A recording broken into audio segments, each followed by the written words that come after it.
জলধারা ও মৎস্য পুকুর ধ্বংস হবে এবং 50,000 ফলবৃক্ষ বিনাশ ঘটবে।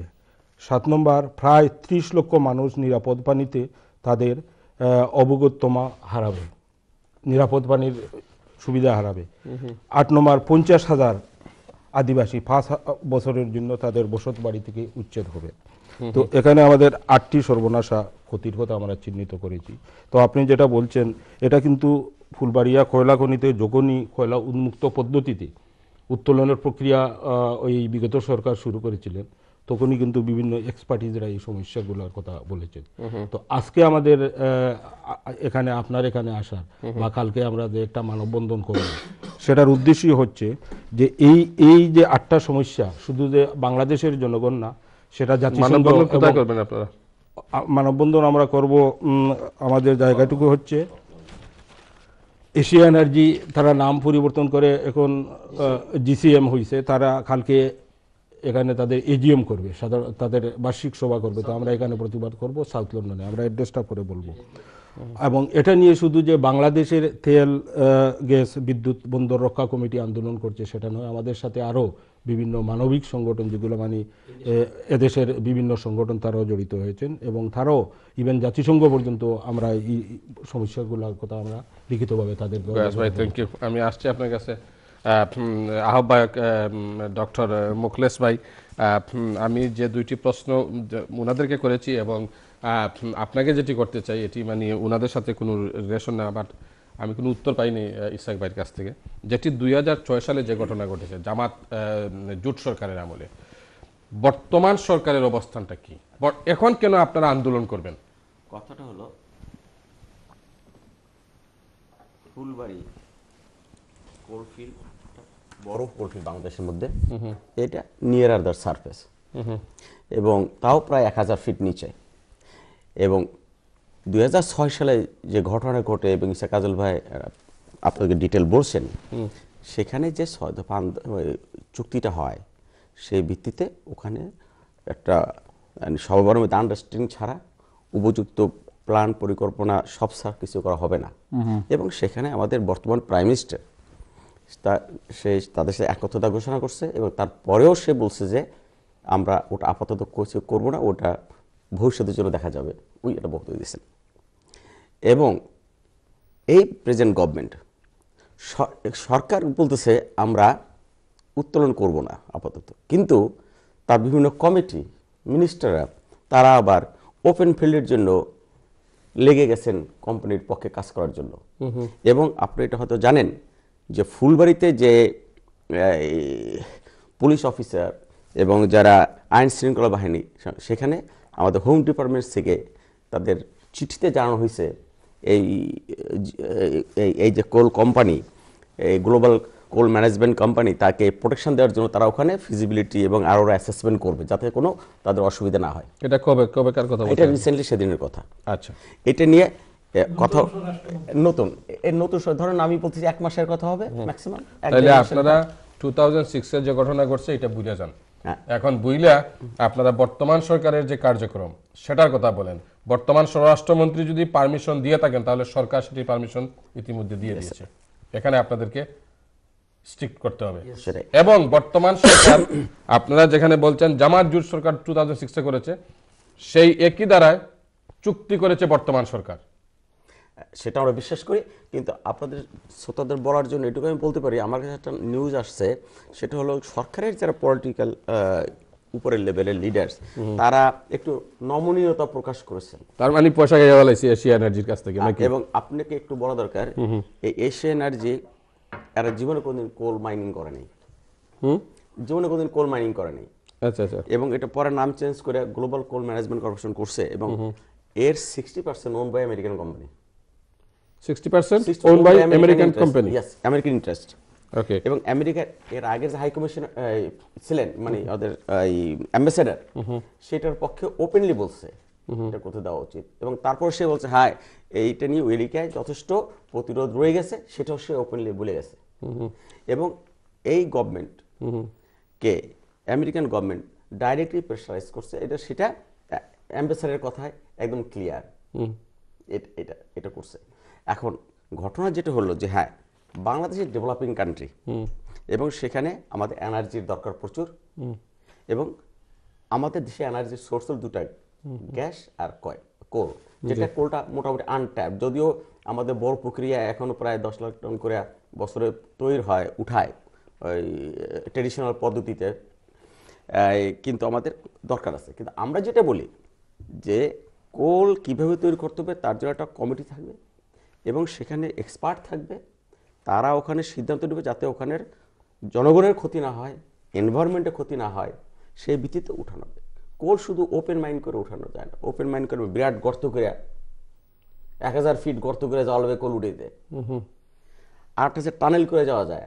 আর একটা থার্ড পদ্ধতি যে পাইলট প্রজেক্টে আছে, অস্ট্রেলিয়ায় আছে, কানাডায় আছে এবং ইন্ডিয়াতে একটা করা হয়েছে, সেটা হলো এক জায়গায় হোল করে ওখানে হাই প্রেশার হাই থার্মাল ইসে ওটাকে গ্যাস করা হয় করে, আর এক দিক দিয়ে একটা হোল করে ওই পাইপ দিয়ে গ্যাসের মতন ওটাকে ট্রান্সফার করে দেওয়া হয় ইন্ডাস্ট্রিজে, এবং যেখানে ইলেকট্রিসিটি প্রোডাকশন হবে ওই বিদ্যুৎ যেখানে তৈরি হবে সেই জায়গায়, এবং ওটার ইফিসিয়েন্সি আবার 25% বেশি। যেটা আমরা মনে করি যে হ্যাঁ আমরা এর একটা ছোটো পাইলট প্রজেক্ট করতে পারি বাংলাদেশে, এটা আসলে ফিজিবল কিনা। এটা হবে কি ওই জায়গার জনসাধারণের ক্ষতির সম্ভাবনা খুবই কম হবে এবং ওই এরিয়ার যে এনভায়রনমেন্টাল ড্যামেজ সেটা হবে খুব কম। কারণ আপনি চিন্তা করেন যে ওখানে কি হবে, একটা প্রায় হিউজ এরিয়া একটা গর্ত করা লাগবে, মেগা দিঘি করা লাগবে, 1000 ফিট গর্ত, এবং সেখানে পানির স্তর রয়ে গেছে তার নিচে এগুলা, এবং এই পানি সরাইতে হবে। তার জন্য প্রতিদিন 800 মিলিয়ন লিটার পানি সরানো লাগবে এভরি ডে ফর 36+ ইয়ার্স। কাজে ওখানে পানি বলতে কোনো জিনিস থাকবে না। শুধু ওই জায়গায় না, ওর প্রায় 15-20 কিলোমিটারের মধ্যে পানি থাকবে না, একদম মরুভূমির মতন হয়ে যাবে।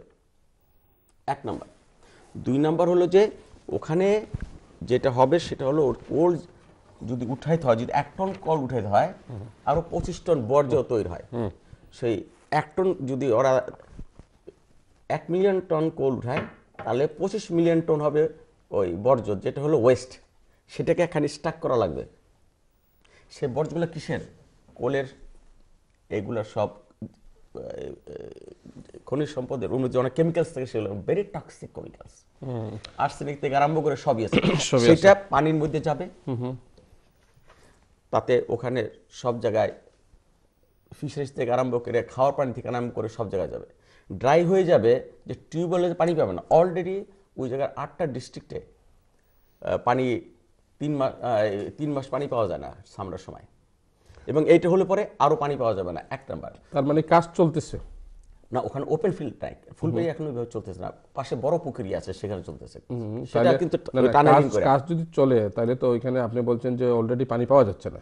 ওখানে রিপোর্ট আছে গভর্নমেন্টের অলরেডি, সেখানে 30% অফ দ্য এরিয়ায় 3 মাস পানি পাওয়া যায় না ডিপ টিউবওয়েলে, এমনি টিউবওয়েলে। আপনাকে অসংখ্য ধন্যবাদ মোখলেস ভাই। আমি আসছি মুস্তাফা ভাই। এখন সরকার স্বরাষ্ট্রমন্ত্রী যদি তাদেরকে পারমিশন দিয়ে থাকেন তার মানে সরকার অলরেডি পারমিশন দিয়ে দিয়েছে। এখন সরকারের কাছে আপনাদের দাবি কি? মোখলেস ভাই যেটি বলছেন, হ্যাঁ, সেটি হচ্ছে মানে বইয়ের ভাষা। হ্যাঁ, উনি স্ট্যাটিস্টিক্স দিচ্ছেন, ফিজিবিলিটি স্টাডি হয়েছে, সব হয়ে গেছে। এখন রিয়ালিটি হচ্ছে হোম মিনিস্টার যেভাবেই হোক বা সরকার যেভাবেই হোক দিয়ে দিয়েছে। এটা পয়সা আন্ডার দ্য টেবিল কোনো পয়সা ডিল হয়েছে কিনা তাও আমরা জানি না। আপনি এটা ব্যাপারে কি জানেন? একটু পিছনে যেতে হয় যে আমাদের আসলে স্বাধীনতার পরে তো আমরা চেয়েছি আজকে যেহেতু বিজয়ের মাস, যে আমরা চাচ্ছি একটি সমৃদ্ধশালী দেশ, আত্মনির্ভরশীল দেশ, যে দেশের মানুষের জীবনযাত্রার মান ক্রমশ বৃদ্ধি পাবে, উন্নতি হবে, এটা আমরা চেয়েছি। কিন্তু পরবর্তী পর্যায়ে আমরা দেখেছি যেসব সরকারগুলো ক্ষমতা এসছে আসলে সেভাবে তারা দেশের জন্য ওইভাবে আর কি আমরা যেভাবে ভাবি সেভাবে তারা করেনি। আপনারা কিভাবে ভাবেন? আমরা ভাবি যে দেশের স্বার্থে, জনগণের স্বার্থে, জনগণের যে রিসোর্সেস আছে, সেটা খনিজ সম্পদ, সেটা আমাদের গ্যাস, সেটা আমাদের তেল বা সেটা আমাদের কোল বা আমাদের বন্দর, এটা আমাদের জাতীয় স্বার্থে ব্যবহার করতে হবে।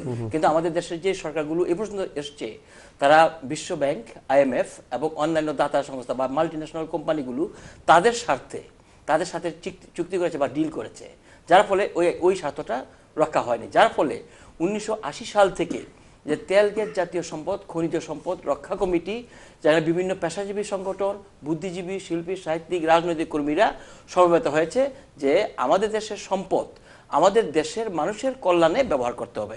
যেহেতু আমাদের কনস্টিটিউশনে আছে যে আমার রিসোর্সেস অফ বাংলাদেশ, এটা মালিক হচ্ছে জনগণ, এটা কিন্তু আমাদের কনস্টিটিউশনে আছে। সুতরাং আমাদের দেশের এই রিসোর্সগুলো আমাদের জনগণের কল্যাণে ব্যবহার করতে হবে। এখন আমি স্ট্যাটিস্টিক্সে যাই। আপনি ইউ আর রাইট, কারেক্টলি বলেছেন যে তখন আমাদের আজকের প্রাইম মিনিস্টার ছিলেন অপোজিশন, এই জন্য আমাদেরকে সাপোর্ট দেওয়ার জন্য উনি গিয়েছিলেন। বর্তমানে কিন্তু সেভাবে উনি ওইভাবে সাপোর্ট দিচ্ছেন না, কিন্তু আমাদের আন্দোলন চলছে। আমরা যেই কথাটা বলতে চাচ্ছি যে যে কোনো চুক্তি হোক না কেন এইটা জনসমক্ষে নিয়ে আসতে হবে, এইটা পার্লামেন্টে নিয়ে আসতে হবে। ইভেন রাশেদ খান মেনন ভাই, ওয়ার্কার্স পার্টির সভাপতি, তিনিও পার্লামেন্টে বলেছেন যে কোনো চুক্তি হোক, দ্যাট চুক্তি মাস্ট বি ট্রান্সপারেন্ট। এই চুক্তি পার্লামেন্টে নিয়ে আসতে হবে এবং জনগণ যাতে জানতে পারে। জনগণ যদি মনে করে যে ঠিক আছে দেশের স্বার্থে, দ্যাটস ফাইন, কিন্তু এটা কোনো সরকার মানে এই সরকার কিন্তু আনছেন না। এই জন্যই ইউ আর রাইট যে কারেক্টলি যে আসলে কি চুক্তি হয়েছে আমরা জানি না, উই আর ইন ডার্ক। এই জন্য নভেম্বর মাসে এই নভেম্বরে আমাদের বিশাল জনসভা করেছে, বিশাল মাগুর ইয়াতে কয়লা খনির ওখানে দিনাজপুরে। আমরা বলেছি যে আমাদের রক্ত দেব, আমাদের জীবন দেব, কিন্তু আমাদের জাতীয় সম্পদ আমরা দেব না।